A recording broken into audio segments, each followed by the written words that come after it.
Assalamualaikum warahmatullahi wabarakatuh. Kepada seluruh peserta itikaf Masjid Baitul Salam Tangin untuk segera mempersiapkan diri taklim bersama Ustaz Abdurrahman Ahmad. Sekali lagi kami persiapkan untuk kepada peserta itikaf untuk mempersiapkan diri taklim bersama Ustaz Abdurrahman Ahmad. Syukran jazakallahu khair. Wassalamualaikum warahmatullahi wabarakatuh.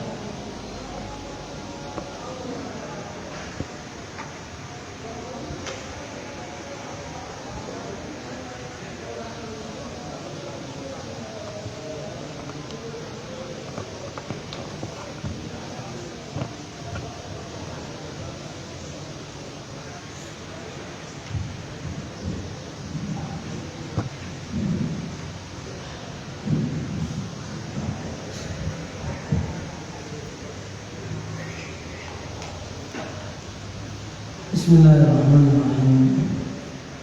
Assalamualaikum warahmatullahi wabarakatuh.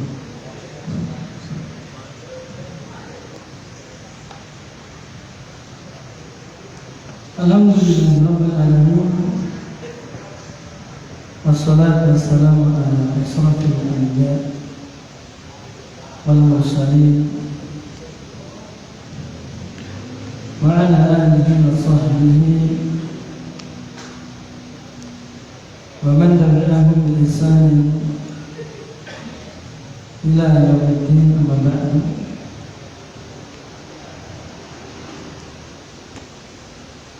Para jamaah yang dirahmati Allah Subhanahu wa taala, al-ikhwan,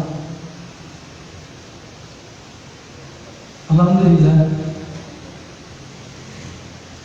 pada kesempatan malam hari ini kita bisa melanjutkan kembali taklim kita. Pertemuan tadi sore kita bahas tentang martabat atau tingkatan tentang takdir. Itu orang yang mengimani takdir dia harus mengimani 4 tingkatan tersebut semuanya. Yang pertama adalah tingkatan al-ilmu, yaitu mengimani bahwasanya Allah Subhanahu wa ta'ala mengetahui segala sesuatu, baik yang sudah terjadi ataupun yang akan terjadi, dan bagaimanapun kejadiannya, dimanapun berada, Allah Maha Tahu.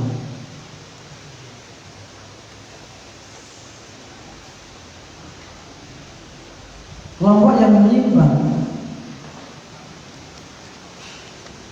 dari tingkatan yang pertama ini adalah kelompok Qadariyah.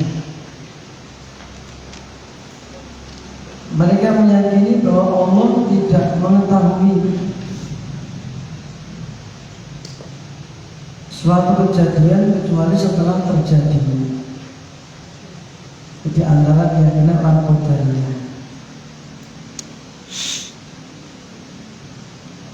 Maka orang Qadariyah termasuk di antara orang yang mengingkari takdir.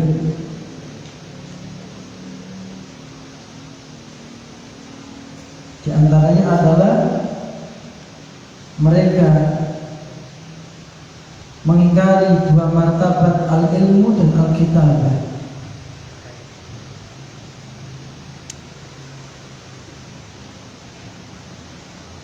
Juga kelompok yang mereka kebablasan, namanya kelompok Jabariyah. Mereka meyakini bahwa makhluk ini tidak punya kehendak, semuanya serba majbur, dipaksa oleh Allah.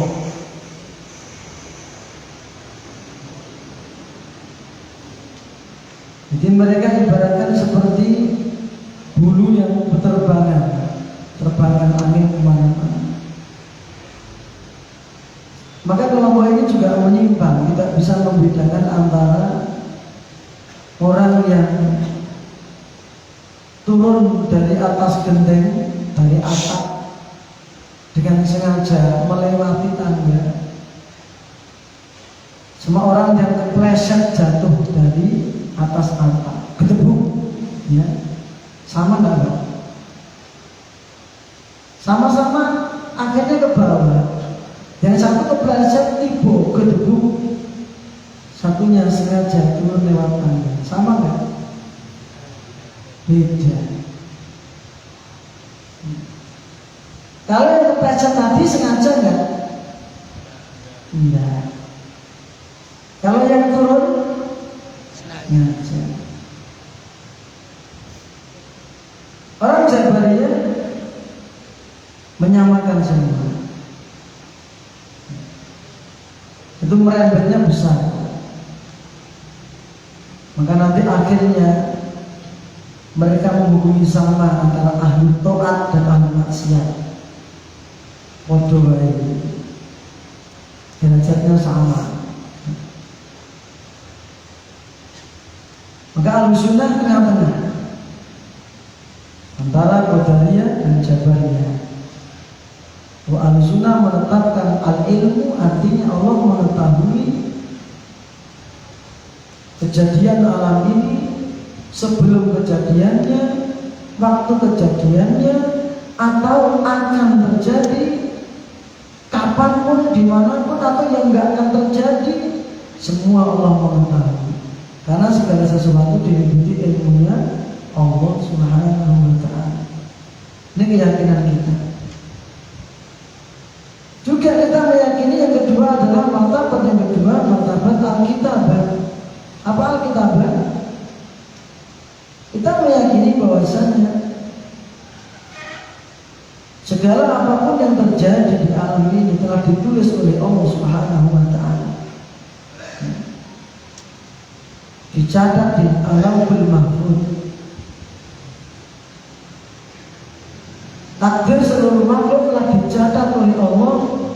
50.000 tahun sebelum Allah menciptakan langit dan bumi. Innallaha kataba maqadiral khalaiqi qabla an yakhluqa as-samawati wal arda bi 50,000 sanah. Rawahu Muslim. Sesungguhnya Allah telah mencatat takdir seluruh makhluk 50.000 tahun sebelum Allah ciptakan langit dan bumi. Sudah jadi takdir. Ini keyakinan kita. Maka apapun yang terjadi di alam ini semua sesuai dengan apa yang telah ditulis oleh Allah. Yang ketiga adalah al-masyiah, kehendak.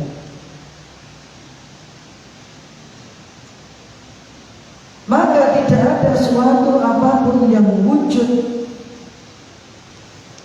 yang terjadi pasti semua tidak lepas dari kehendaknya Allah.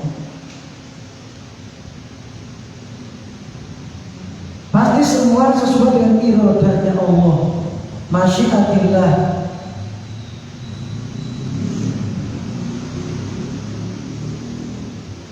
Yang sifatnya adalah qadari, kehendak yang sifatnya takdir. Perlu diketahui para jamaah, kehendak Allah itu ada dua macam. Satu iradah, namanya kauniyah. Yang kedua iradah syar'iyah. Al-iradatu al-kauniyah. Yang kedua al-iradatu syar'iyah. Kehendak Allah yang sifatnya kauni itu takdir, qadari tadi. Itu sering disebut dengan al-masyiah. Itu kehendak Allah di dalam menciptakan alam, mewujudkan alam. Maka tidak ada sesuatu apapun yang ada di alam semesta ini semua dengan kehendak Allah, dengan takdirnya Allah, yang baik, yang buruk, yang soleh, tidak soleh, semuanya. Nah, kehendak yang kedua adalah kehendak syariah atau sering disebut dengan al-mahabbah. Maka yang kedua ini adalah kehendak syariah, kehendak yang dicintai oleh Allah, yang mendatangkan ridhonya Allah. Itu kehendak yang terdapat pada syariat. Maka Allah turunkan syariat. Allah menghendaki kita untuk sholat. Wa aqimus sholat, tegakkan sholat, itu kehendak Allah. Wa atuz zakat, tunaikan zakat. Fa'lam, ketahuilah, ilmuilah. Allah memerintahkan, menghendaki kita untuk berilmu. Ya. Allah menghendaki kebaikan. Allah menghendaki kita untuk beriman. Aminu, imanlah kalian. Allah menghendaki kita untuk beribadah. Ya ayyuhan nasu ubudu, beribadahlah, berupa perintah. Allah menghendaki kita untuk meninggalkan larangan-larangan. Mustanibu, itu namanya kehendak syariah. Barang siapa yang memenuhi kehendak ini, maka akan mendapatkan kecintaan dari Allah Subhanahu wa ta'ala. Dalam surat Al-Zariyat ayat yang ke-56, Allah berfirman, "Wa ma khalaqtul jinna wal insa illa liya'budun." Di sini ada dua kehendak.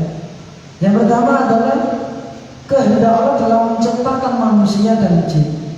Wa ma khalaqtul jinna wal insa, tidaklah menciptakan jin dan manusia. Jin dan manusia dikehendaki diciptakan oleh Allah. Untuk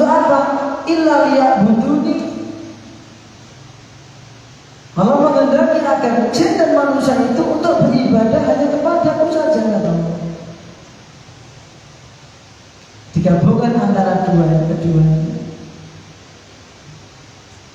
Nah, setelah kita diciptakan, kemudian Allah menurunkan syariat kepada kita agar kita memenuhi kehendak Allah yang berupa syariat tadi. Makanya kita pikirkan apa kehendak Allah dalam syariat. Ya.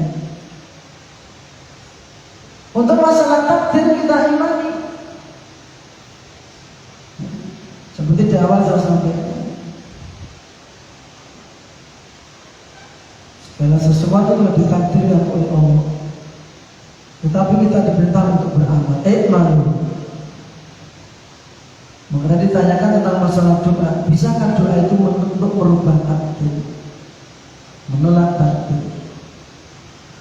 Dalam hadis Ibrahim bin Majah, Nabi sendiri yang mengatakan, la yazidu fil umri illa al-birru. Tidak ada yang bisa menambah umur kecuali kebaikan. Wala yarudul qada ila doa. Dan tidak ada yang bisa menolak takdir kecuali doa. Panjenengan sakit, berdoa enggak? Ya Allah, sembuhkan aku. Ya toh? Terus sembuh enggak? Sembuh? Ya. Dikuatkan dalam hadis yang lain. Wala Rasulullah SAW la yugni hadarun min qadar.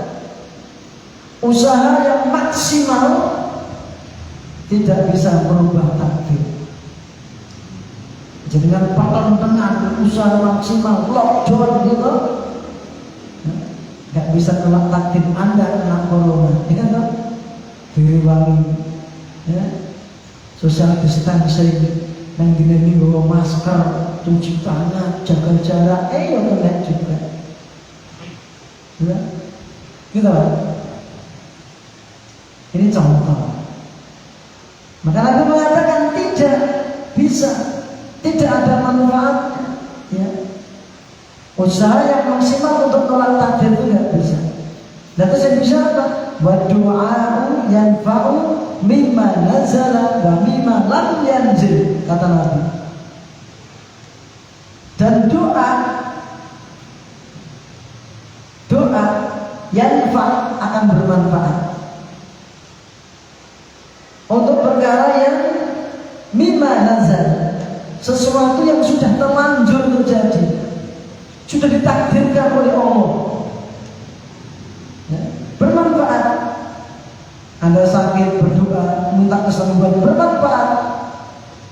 Anda rezekinya sangat, berdoa minta lancar, bermanfaat. Ya, kita sudah terlanjur diciptakan seperti ini, doa minta surga, bermanfaat.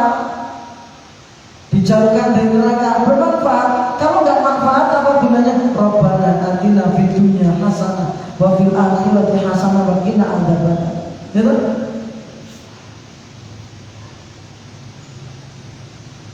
Kita sudah hidup belum pernah mati. Ingin mati, husnul khotimah, doa. Wa tawaffana ma'al abrar. Gitu? Wafatkan aku bersama orang yang bertakwa. Maka Nabi mengatakan doa itu bermanfaat untuk perkara yang sudah terjadi, sudah terlanjur kejadian ini itu. Doa. Dan yang belum terjadi kita nggak tahu nanti mau ada apa. Minta keselamatan, minta dijauhkan dari bala. Nabi aja berdoa, berlindung. Ya. Nabi sendiri berlindung kepada Allah.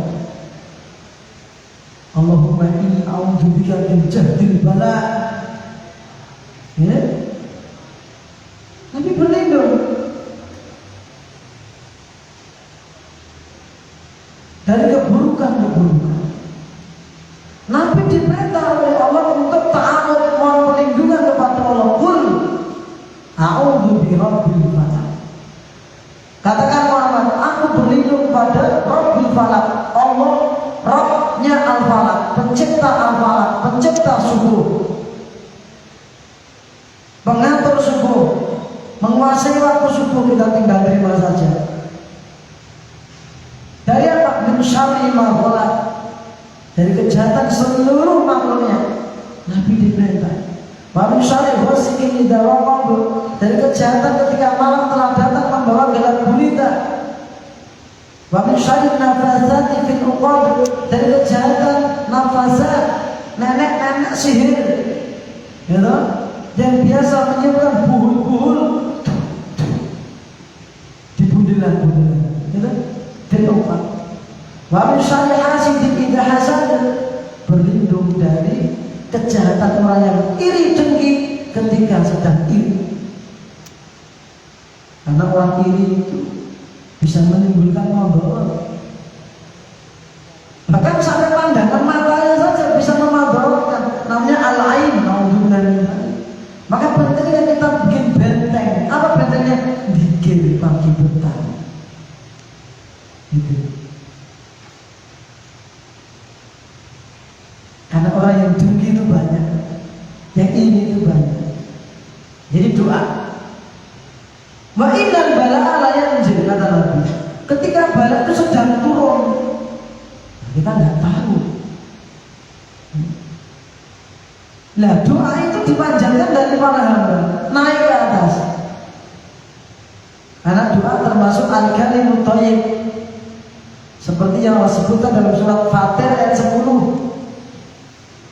Ilaihi yas'adul kalimut thayyibu wal amalu sholihu yarfa'u.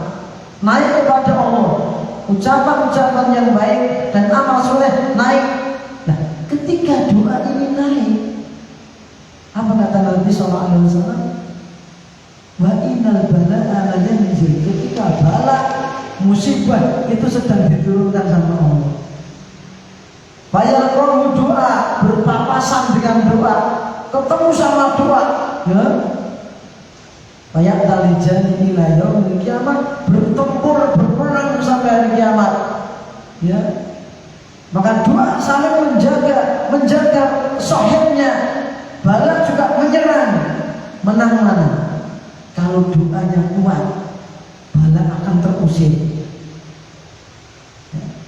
Maka kata Ibnu Qayyim apa? Ad-du'a min anfa'il adawiyah. Doa itu obat yang paling mujarab, ya. Termasuk obat paling mujarab itu doa. Yudafi'uhu wa yu'alijuhu wa yamna'u nuzulahu, kata Ibnu. Menolak bala, mengobati ketika adanya bala, mencegah turunnya bala, wa yukhaffifu, meringankan ketika terjadinya bala. Wasilatul mukmin, doa itu senjatanya orang mukmin. Maka jangan menyepelekan doa. Pengen selamat, doa. Pengen sukses, doa. Pengen surga, doa.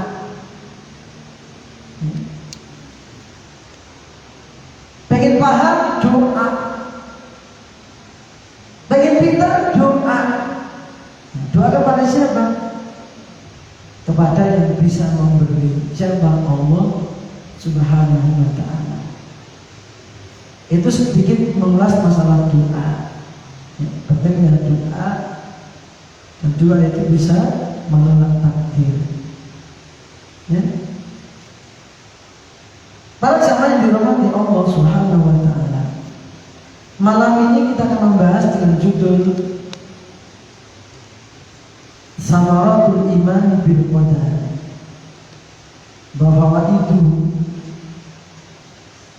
faedah dan buahnya beriman terhadap takdir. Apa itu manfaatnya? Apa itu buahnya bagi diri kita? Namanya buah itu yang bisa dipetik, ya. Apa itu?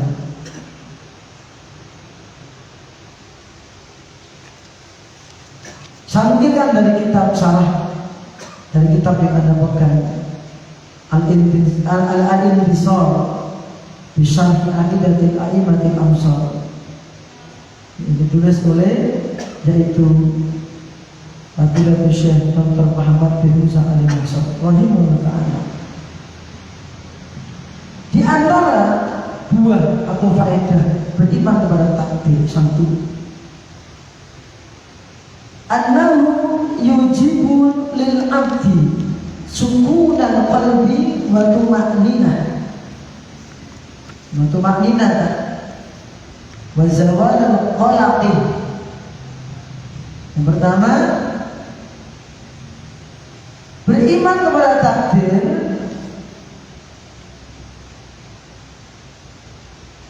akan menjadikan hati seorang yang beriman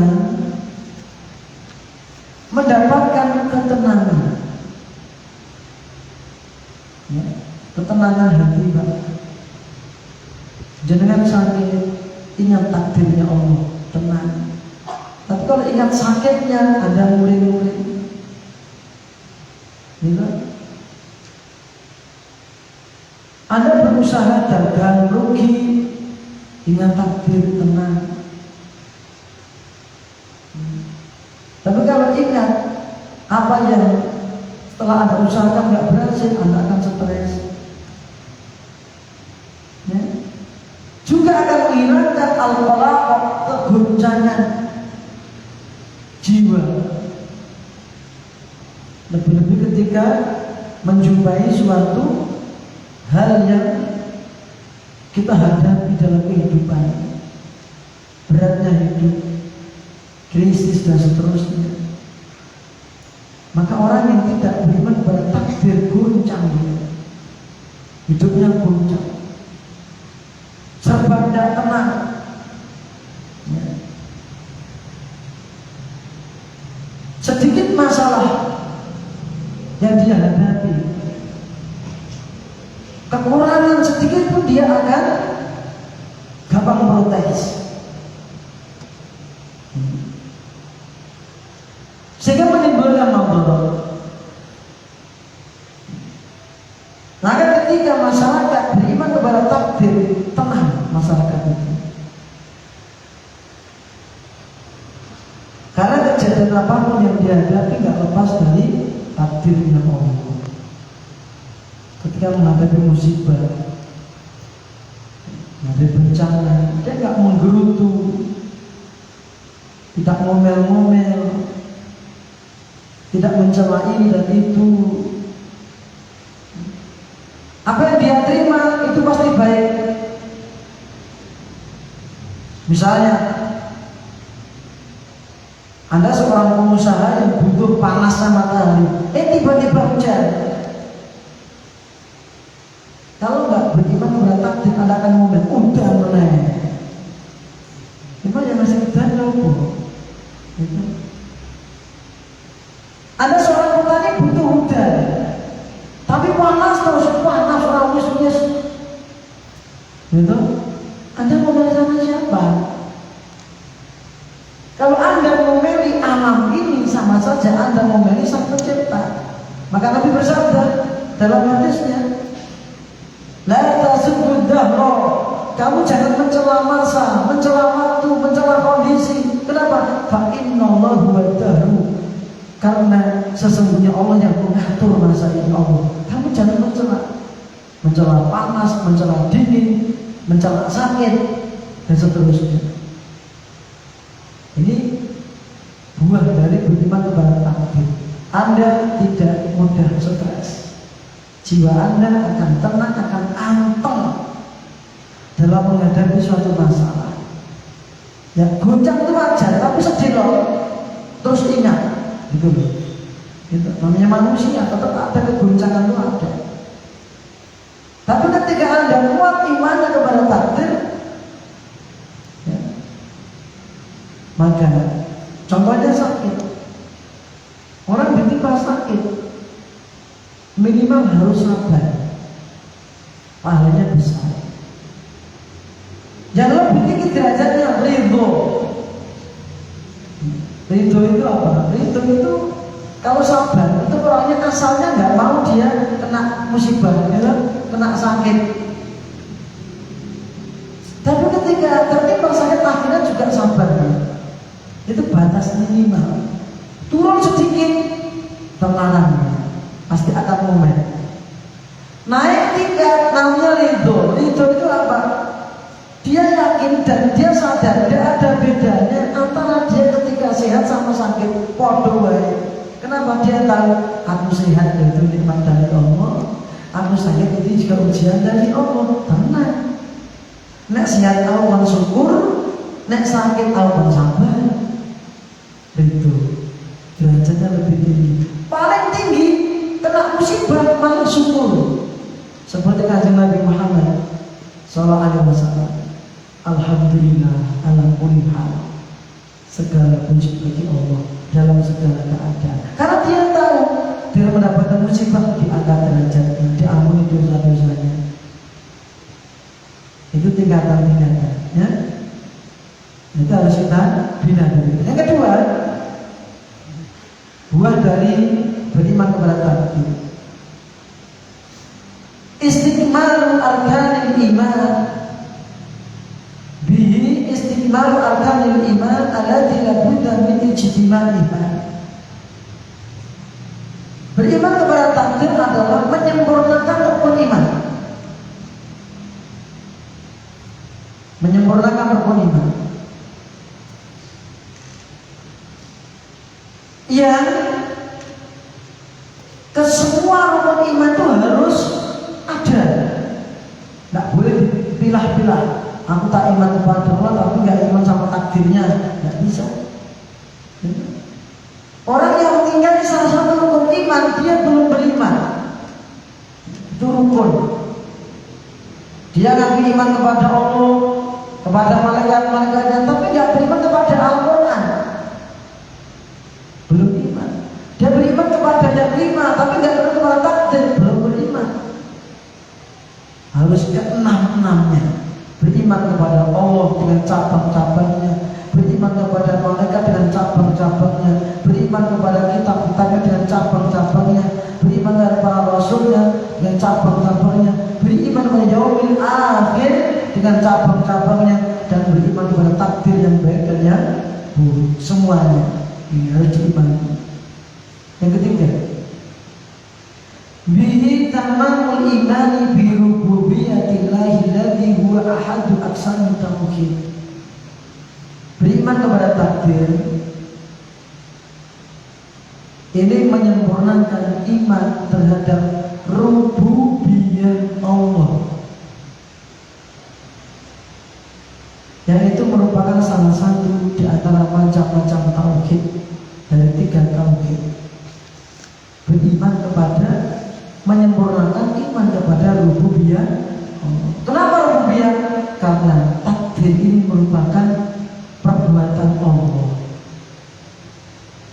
di dalam menetapkan, di dalam mengqadar, menentukan.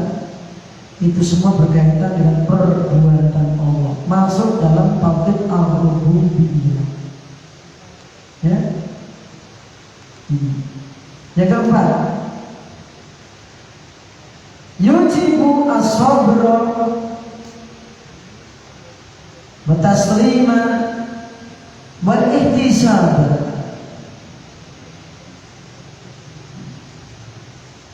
Beriman kepada takdir, beriman kepada takdir, maka akan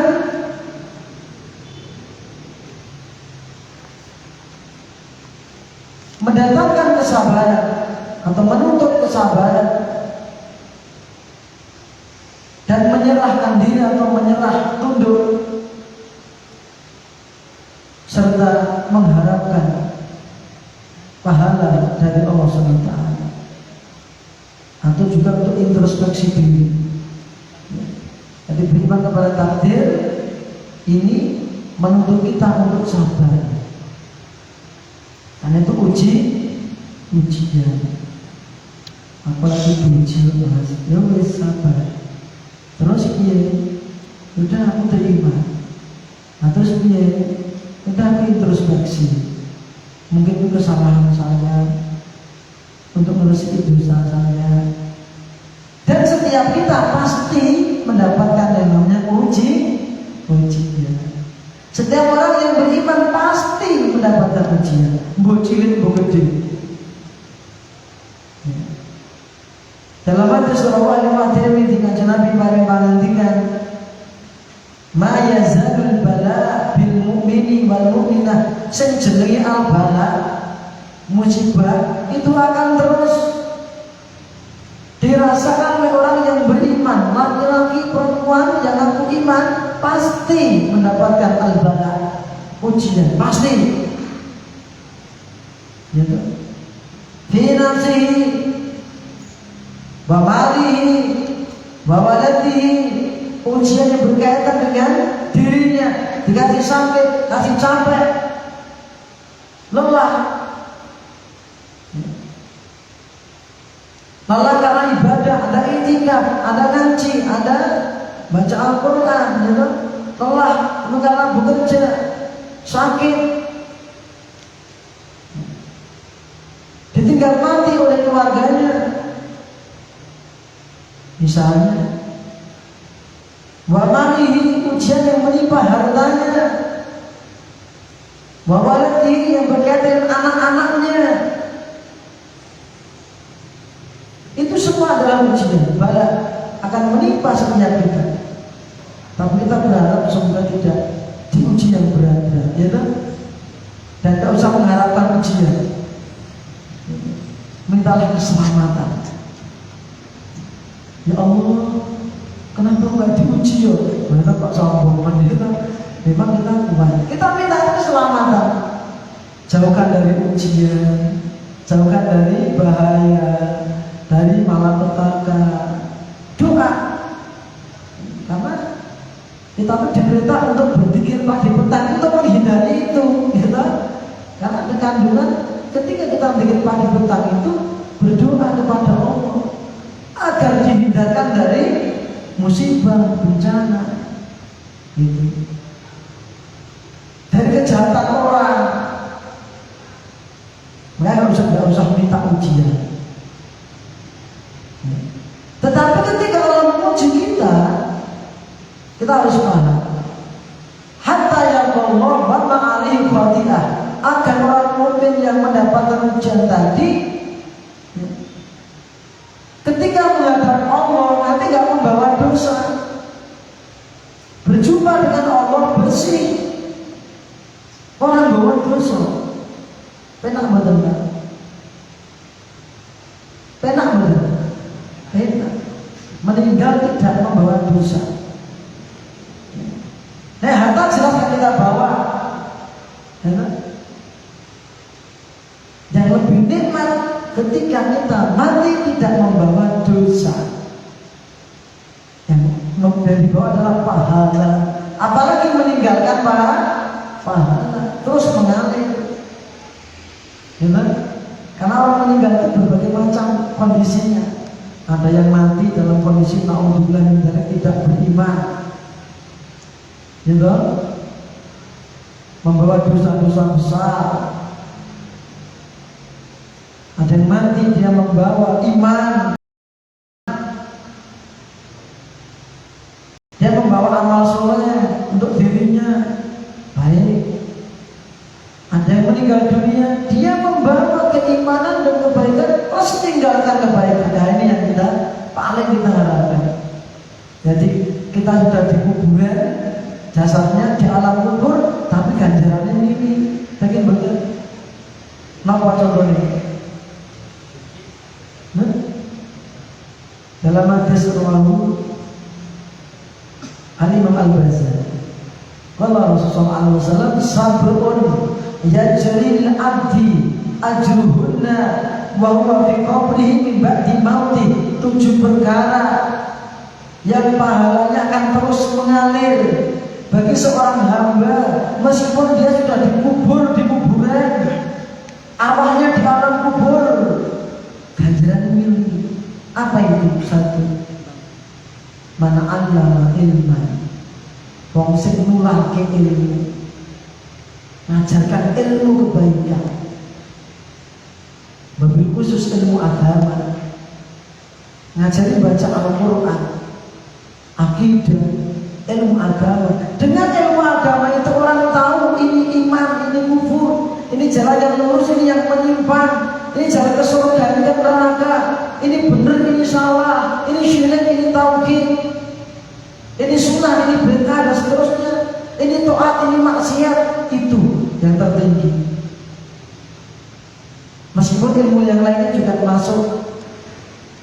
Misalnya jadi ngajari orang bisa gaya tempe, sehingga bermanfaat bagi orang itu, ya, bermanfaat dunia, bahkan untuk akhirat itu juga bermanfaat. Yang rata-rata ilmu dunia ini do cetil, tinggal bebas caranya rahasia dong. Bagaimana aku tulari nyainya aku. Itu kalau kemudian rata-rata itu cetil. Beda dengan ilmu agama, las. Walaupun ada orang ditutup-tutupi. Jadi ilmu di terutama. Yang kedua, al-ajronahron, mengalirkan sungai, bikin waduk untuk pengairan, bikin sungai dimanfaatkan para petani. Bahkan akhirnya bumi yang basah masuk ke sumur dimanfaatkan manusia. Gitu? Jadi kalau dulu Pak Harto itu bangunnya waduk Gajah Mungkur, Lillahi ta'ala, ini terus ganjarannya gitu? Waduk Kedungombo, gitu? Mana lagi? Itu sungai. Lainnya kelas jalan juga masuk. Itu yang bermanfaat, dilewati orang banyak. Kalau Anda memberikan jalan kepada orang lain, pahala kok. Itu. Kemudian yang ketiga, al-hafarobikon, menduduk gali sumur. Kalau dulu sumurnya duduk, ya. Dengan sumur itu orang mendapatkan manfaat. Ada kisah dalam hadis Sahih Muslim. Kisah seorang laki-laki dalam suatu perjalanan dia harus berjumpa dengan sumur. Kemudian dia fanazala bi'ran, turun ke dasar sumur. Fashariba minhu, dia minum. Setelah selesai fakharaja, dia keluar. Faidah kalbun, ketika dia menjumpai seekor anjing. Yalhazu yakul saro minal aksi. Ketika dia keluar lihat anjing melet-melet, ya, melet sambil menjilati tanah karena kehausan. Akhirnya orang itu menyangka anjing itu haus sama seperti saya. Akhirnya turun ke sumur lagi. Sepatunya dipenuhi dengan air, dikasihkan sama anjing.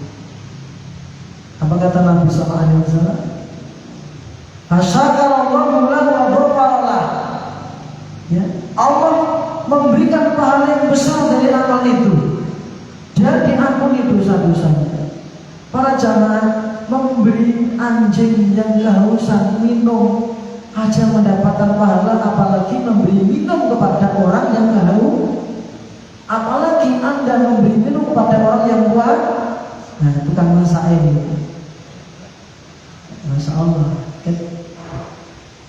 memberi makan, memberi minum. Bahasa infak juga sama, dapat sumur, kita ya. Tadi sumur. Termasuk di sini adalah misalnya Anda mengalirkan pipa dari mata air, pipanya sanksi, ke kampung-kampung. Ini juga pahala. Mengalir terus. Anda sudah lupa, tapi pahala mengalir. Yang keempat, Allah sanahkan, menanam pohon kurma. Yang jadi contoh adalah pohon kurma, karena pohon kurma pohon yang paling bagus. Tetapi kalau Anda menanam pohon yang lainnya, dimanfaat oleh makhluk hidup, Anda mendapatkan pahala.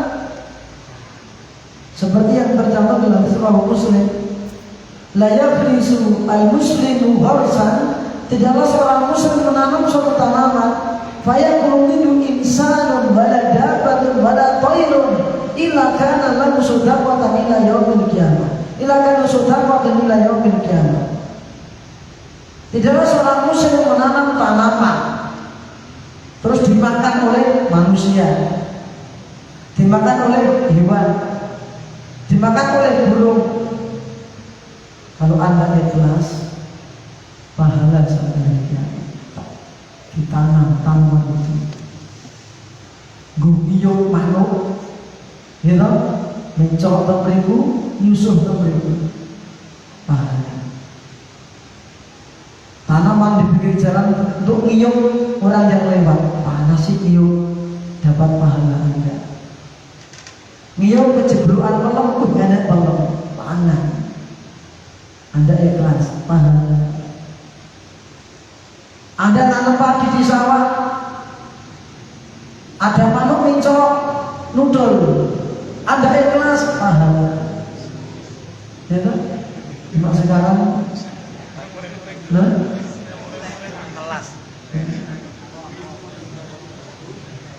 apa itu diusir, pulang, woi. Ya, saya tidak melarang, ya. Itu haknya Anda. Cuma karena Anda sudah punya keyakinan boleh entek. Nah itu, karena Allah juga bersabda dalam hadis qudsi, inni inda dzanni abdi. Saya itu menyertai prasangkanya hambaku. Kalau hambaku bersangka baik dengan saya, akan mendapat kebaikan juga. Kalau Anda tawakal sudah tak serahkan sama Allah, aku sudah menanam, sudah mabuk, ya, nek pacar manuk ini mencok di tempat sawahku, ya itu hanya manuk, dia rezeki dari Allah. Anda ikhlaskan. Mungkin yang mungkin nggak banyak, mungkin. Maka saya nggak berani melarang. Soalnya ternyata tutur wabah, aku disalahkan. Sini Pak Ustadz kayak, berarti nggak ikhlas. Maka syaratnya harus ikhlas.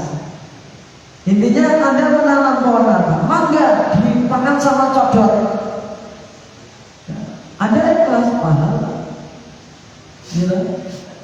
Pangan codot itu mas ben jatah codot. Wah kambane kapan bajing mas ora apa-apa. Rezekine bajing kok. Wis men ngene. Ora entek. Gitu. Berarti bagus kan orang entek. Gitu. Aduh, paling itu paling mas ora apa-apa. Paling piro to mau ora sekolah kok. Apa paling go resek. Ndak tahu. Nah, itu celuk-celuk kancane, lah nyelukane piye? Nah, itu karena berbeda. Ya karena tadi akhirnya ya Allah mengabulkan dan panjenengan.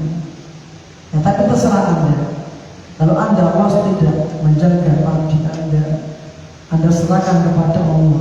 Mungkin insya Allah akan menjaga betul dan tak serahkan kepada Allah.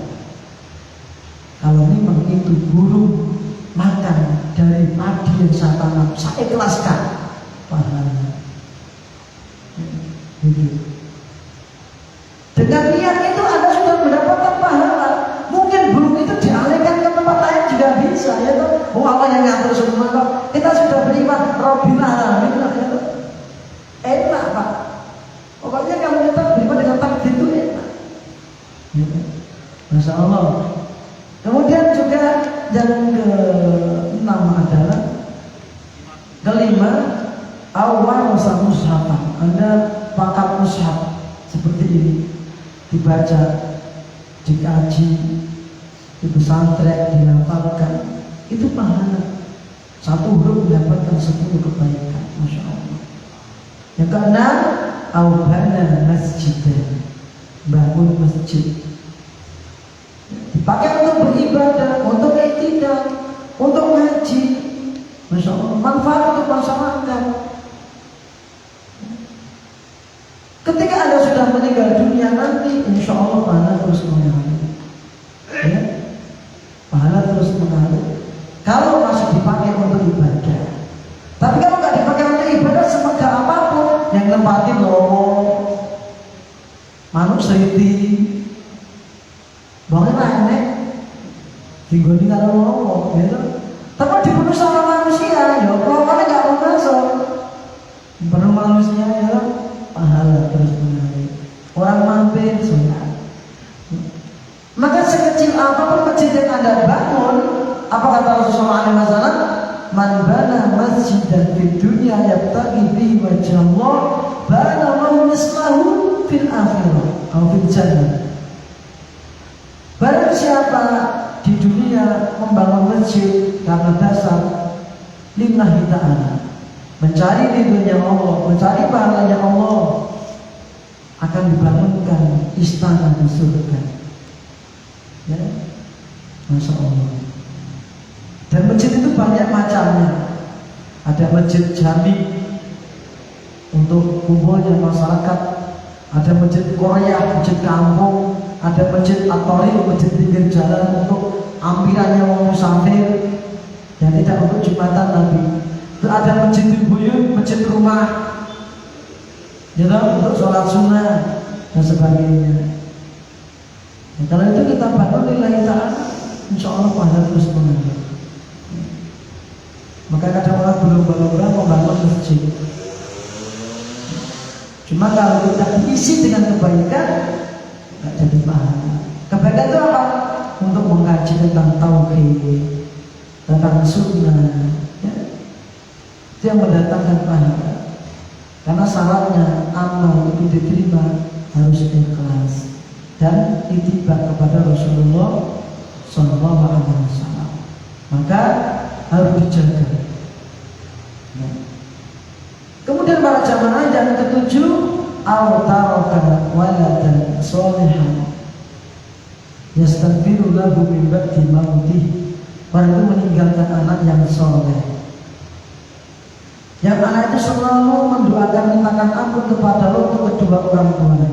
Dan otomatis ketika anak soleh itu beramal, sholat, ngaji, baca Al-Quran, sedekah, umroh, haji, semuanya mengajarkan ilmu, orang tua otomatis mendapatkan pahala. Pertemuan kemarin telah saya sampaikan pentingnya kita mendidik anak untuk bisa membaca Al-Quran, mengkaji Al-Quran. Apa hubungannya? Dalam hadis Nabi kita mengatakan, man qara al-Qur'an wa ta'allama wa amila bihi, barang siapa yang membaca Al-Quran kemudian mempelajarinya dan mengamalkannya, ul bisa walidahu yaumal qiyamati tajan min nurin durut qabli syamsi.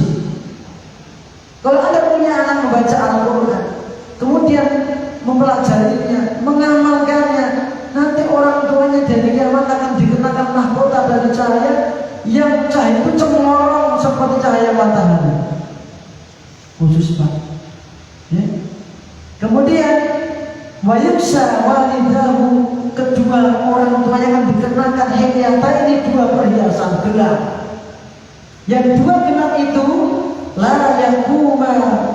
la yakumulahuma ad-dunya, yang dunia ini tidak bisa menandingi dua gelar tersebut. Sehingga orang tua berkata, bima kasaina, kok aku dikasih kayak gini sebabnya apa yo? Kok aku itu kayak gini yo? Aku paling dulu gak punya amal yang berharga.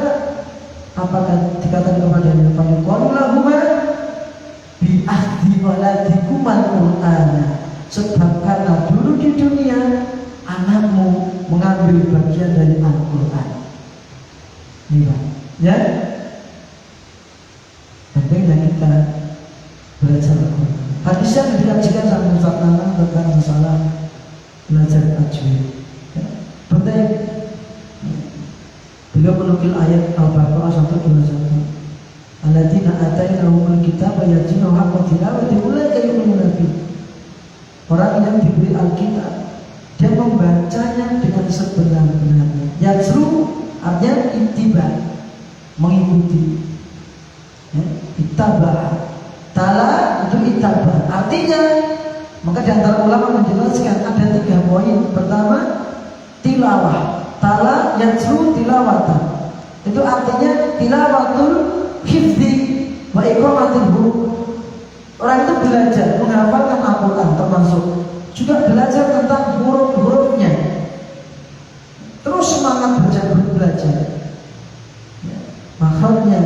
Kemudian juga yang kedua adalah yaitu tilawatul fahmi wa aqil ma'ani. Dia telah mengikuti dengan cara memahami isinya, mengkaji tafsirnya. Itu. Yang ketiga, tilawatu yaitu tilawah yang artinya al-iqamah, menegakkan tuntutannya. Ya. Tuntutan dari Al-Qur'an itu apa? Mengajak kepada kita siratal mustaqim, jalan yang lurus. Itu kandungan dari ayat tersebut. Jadi di saat membaca, mempelajari dan mengamalkannya, ya, sampai segitu. Itu tadi antara contoh yang pahala terus mengalir. Pada zaman yang dirahmati Allah Subhanahu wa taala, kemudian yang berikutnya, faedah berikutnya, beriman kepada takdir. Yujibul qana'ata bima atahullahu. Yujibul qana'ah, akan memberikan rasa qana'ah, menimbulkan qana'ah. Qana'ah itu apa? Nek wong Jawa nrimo awake pandu. Nerima apa yang menjadi pemberian Allah. Narimo, nerima apa yang pandu. Ya kan? Kalau Anda punya istri nerimo nang, enak banget. Enak. Nyadenya Mas, alhamdulillah. Hari ini dapat cuma sekian, tidak apa-apa, alhamdulillah rezeki kita Mas segitu. Enak Pak? Masa ini kok Mas itu apa? Nah, itu kadang bikin sedih gitu ya. Tapi kalau alhamdulillah disyukuri, itu kona'ah. Termasuk kita juga. Demikian pula wa adamu takalif ala dunia, tidak menjadikan longsor, ya, rakus terhadap dunia. Jadi longsor tadi bedanya apa Pak? Longsor sama semangat. Nah longsor, nah itu melebihi semangat, meninggalkan sholat, meninggalkan kewajiban. Pak, masjid Pak, masjid di rumah kamu kan arti mobil. Kalian kurang lampu mati orang. Misalnya kan, tak lewat orang ini harus jadi orang. Nah, berat. Maka jangan longsor, nyambut gawe iki aja longsor, tapi semangat. Semangat itu diperintah. Semangat. Namanya infaqullah. Tapi kalau longsor menimbulkan rakus, sehingga tidak qanaah. Seperti itu. Nah, akhirnya jadi apa? Sumpah, rumpah, mumet terus, sedih terus, ya toh? Tapi ketika ingat sama takdir, insya Allah qanaah. Diusahakan kayak apapun, tidak akan mungkin kita melebihi apa yang menjadi jatah kita.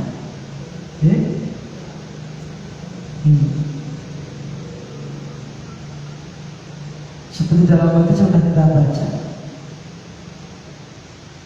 ma'asobaku lam yakun liyukhti'aka, apa yang menimpa kamu nggak akan mungkin luput, dan apa yang luput darimu nggak mungkin akan menimpa kamu, nggak mungkin.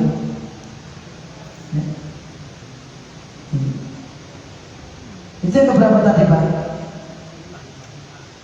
1, 2, 3, 4, 5. Keenam, yujibu syukrallahi ala wafilin ni'am.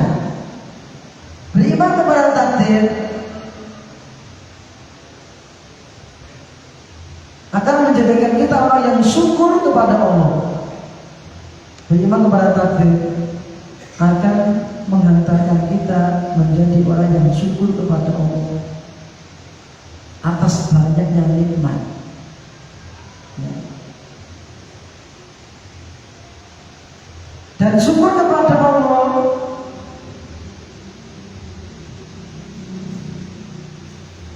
atas pertolongan kepada kita, dijauhkan dari yang kita benci, yang gak kita sukai. Kita banyak selamatnya daripada celakanya, gitu Pak. Coba hitung nikmatnya Allah, bisa gak? Gak bisa. Nikmat diwujudkan kita dari air, darah, kemudian diberi bentuk yang sempurna, ideal, diberi mata, telinga, ya, itu semua mahal, harganya gratis kabeh. Gitu Pak. Maka Allah kan ingatkan kita ke sakit mata butuh biaya banyak, apalagi sakit jantung, gitu. Coba jantung kita laba, deg deg deg deg deg. Ini berhentinya kapan? Gitu. Saya ngomong ini sopo ini. Masya Allah. Kalau jantung kita itu suaranya sesaat saja, udah kita bingung. Cari dokter jantung. Ini mahalnya. Ketika kekurangan oksigen seperti kemarin pas musim corona kemarin, oksigen larang, ya toh? Kita baru tahu ternyata oksigen itu mahal. Tapi terkadang manusia itu dengan yang gratis itu tidak, atau kurang sadar.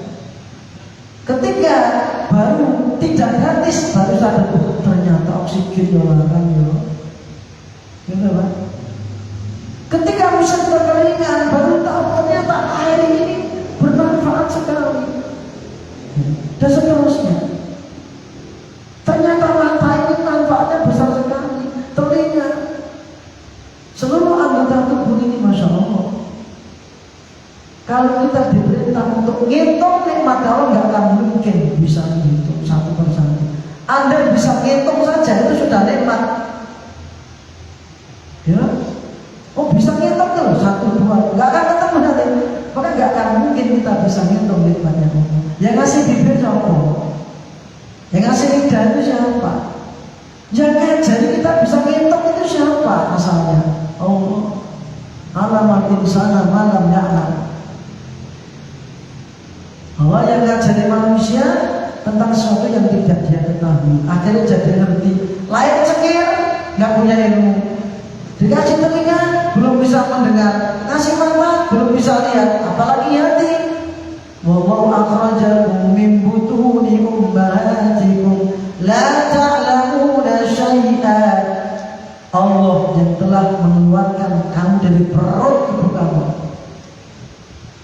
Ketika Anda keluar nggak bisa apa-apa, nggak tahu apa-apa. Surat An-Nahl ayat 76 Allah ini. Kamu tidak ngerti apa-apa. Lain saja santai mana? Ada? Tidak ada. Ketika dilihat aja nggak ngerti. Halo, adik, belum bisa lihat. Baru berapa waktu respon? Bisa lihat. Dipanggil responnya, diberi pendengaran. Wajalan sam'a wal absar. Ketika lain cengar, kita diberi telinga, tapi belum bisa mendengar. Baru Allah memberi kita pendengaran, akhirnya bisa mendengar. Diberi penglihatan, akhirnya bisa melihat. Wal afidah, diberi hati.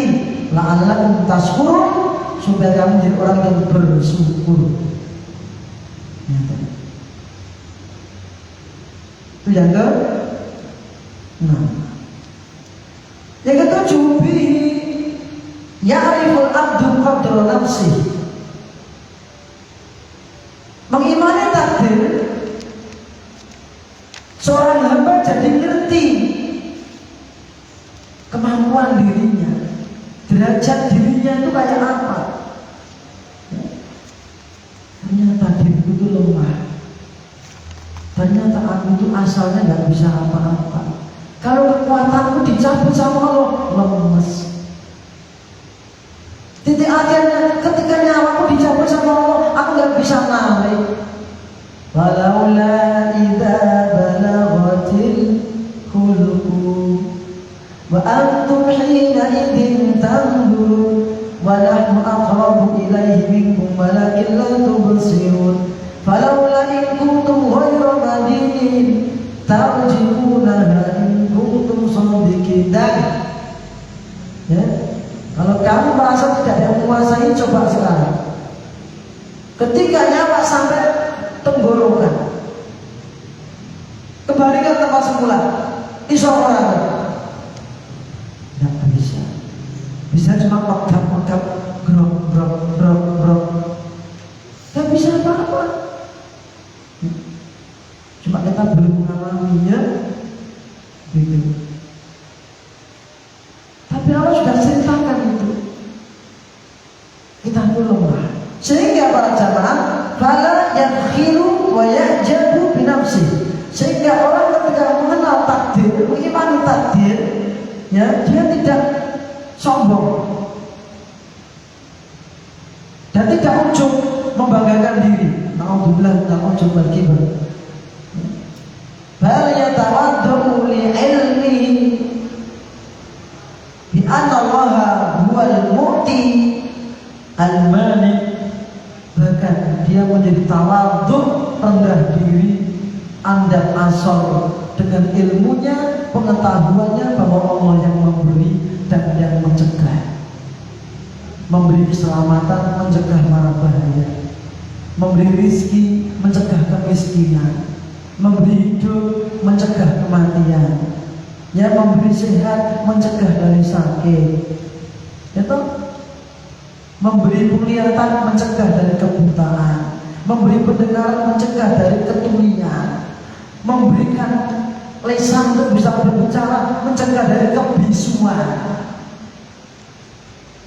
Ternyata semua itu adalah perbuatan Allah, pemberian Allah Subhanahu wa ta'ala. Sehingga dengan itu orang semakin mendekatkan diri kepada Allah. Yang berikutnya adalah apa? Dengan beriman kepada takdir yujibu idhofatan ni'ami ila Rabbih. Beriman kepada takdir sehingga seorang hamba menyandarkan nikmat kepada Rabbnya, kepada yang memberi.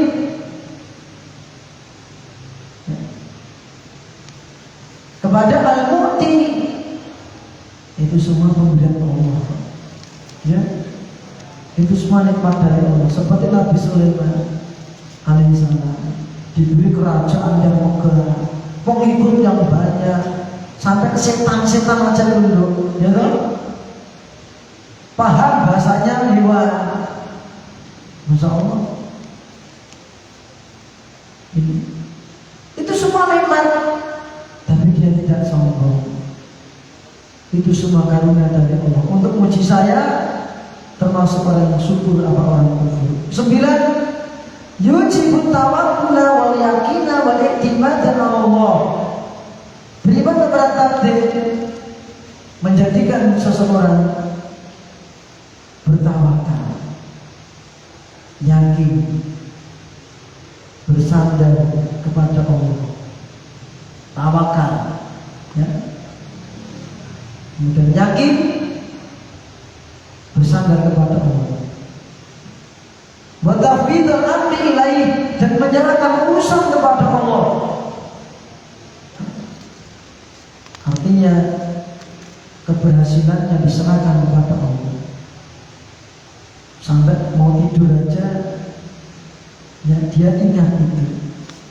Allahumma aslamtu nafsi ilaih wa wajjahtu wajhi ilaih wa fawwadtu amri ilaih wa alja'tu dhuhri ilaih rahbatan wa rahbatan ilaih la malja'a wa la manja minka illa ilaih amantu bi kitabika alladhi anzalta wa nabiyyika alladhi arsalta.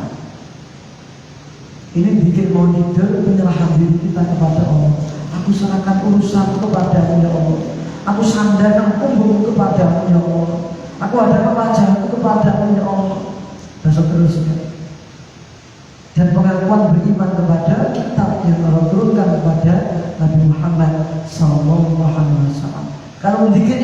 baca Pak, mau tidur. Kata Nabi apa? Man qala hunna summa mata min lailati mata ala fitrah. Barang siapa membaca zikir ini, terus malam itu dia mati. Kata Nabi apa? Dia mati dalam kondisi fitrah. Di atas tempat tidur Pak, matinya kusnul mati. Kenapa? Baca zikir tadi. Enak kan? Kita sepele. Menampak dari buka di Google, ya, doa mau tidur.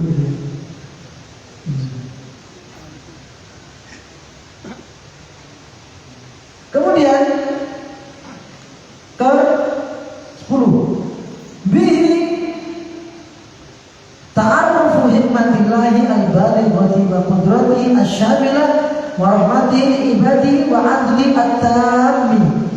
Dengan mengenal takdir, beriman kepada takdir, ya, sehingga mengetahui hikmahnya Allah, tujuan Allah memberi ini itu apa, ya, hikmah yang mendalam, kekuasaan Allah yang sempurna meliputi segala-galanya, serta dengan mengenal takdir seorang hamba ngerti akan rahmatnya Allah, tahu akan rahmatnya Allah, dan mengerti tentang keadilan Allah yang maha sempurna. Allah itu maha adil,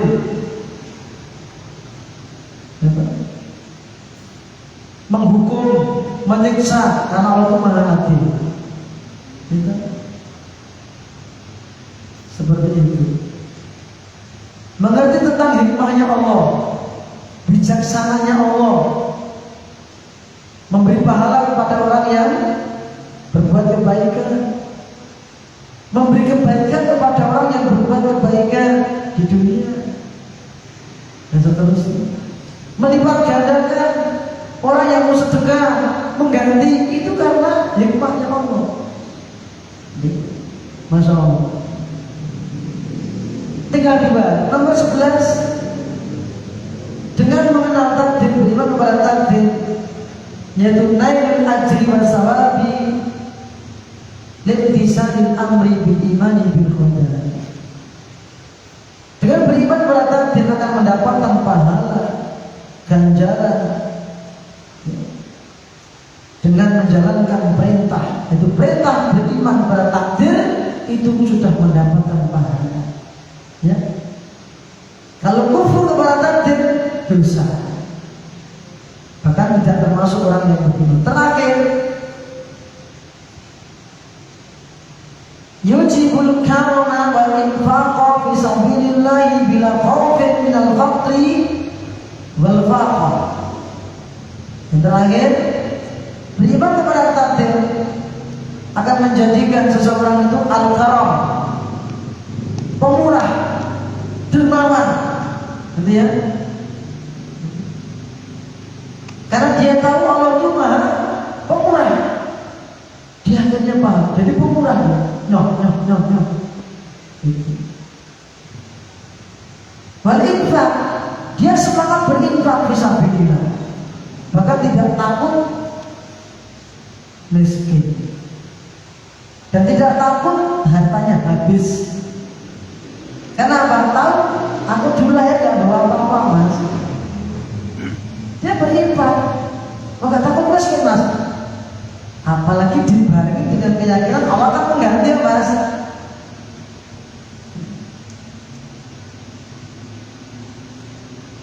Bahwa yukhlifu, Allah akan menggantinya. Bahkan setiap pagi Allah mengutus 2 malaikat. Satu malaikat mendoakan apa? Allahumma ati munfiqan khalafan. Ya Allah, bila ganti orang yang infak pada hari ini, ganti. Doanya malaikat yang lebih baik. Kemudian doanya malaikat yang kedua, Allahumma ati mumsikan talafan. Ya Allah, berilah kerugian kepada orang yang menahan hartanya. Akhirnya dia semangat, tambah semangat lagi, ya toh? Di samping mengerti itu karunia dari Allah, semangat ketika ada berita seperti itu. Maka Nabi mengatakan, "Mana kosok soda kotumin mahin." Harta yang disedekahkan tidak akan berkurang, tidak akan subur. Allah akan menambah. Ya. Tapi kalau kita sedekah jangan karena itunya. Kita sedekah lillahi ta'ala, nanti otomatis ya menyambut orang miskin lillahi ta'ala. Innama nut'imukum liwajhillah. Al-Insan ayat 9. La nuridu minkum jazaa'an wala syukura. Aku memberi makan kepada kamu semata-mata dalam rangka mencari wajahnya Allah. Aku tidak mengharapkan kamu jazaan balas budi atau syukuran terima kasih. Tak baik balas budi, bukan itu yang kita cari. Meskipun balas budi itu baik, diwai ramatur nuwun, bukan itu yang kita cari. Meskipun adabnya orang diberi terima kasih, jazakumullah khairan. Tapi kita memberi bukan karena itu. Nanti otomatis Allah akan memberikan ganti. Jamaah yang dirahmati Allah, demikianlah kajian pada malam hari ini tentang masalah takdir panjang lebar saya sampaikan. Itu pun juga tidak semua saya sampaikan karena meskipun kita pilih tipis, kok nggak ramu-ramu mas? Tenang, yang penting berjalan seperti air, ya kan? Ngaji, pertemuan, dapat ilmu, dapat manfaat, itu termasuk sudah bagus. Karena etikanya sesungguhnya yang paling bagus banyak baca Al-Quran. Tapi karena ada jatah pengajian, ya sudah dikasih pengajian. Gitu. Karena etika banyak baca Al-Quran, banyak berpikir. Tapi tidak mengapa pengajian termasuk bagian dari zikir. Ya. Dan kesempatan untuk saling berbagi manfaat dari Allah. Demikian para jamaah yang kita sampaikan. Semoga Allah senantiasa memberi kita, memberikan taufik kepada kita dan menggolongkan kita termasuk dengan hamba-hamba Allah yang Allah cintai. Dan semoga Allah menggolongkan kita golongan orang-orang yang beriman, dan nantinya kita berharap diri kita digolongkan termasuk ahli jannah. Amin. Wa akhiru da'wana alhamdulillahirabbil alamin. Wa sallallahu ala nabiyyina Muhammadin wa ala alihi wa sahbihi ajmain. Subhanakallahumma wa bihamdika asyhadu an la ilaha illa anta astaghfiruka wa atubu ilaik. Assalamualaikum warahmatullahi wabarakatuh.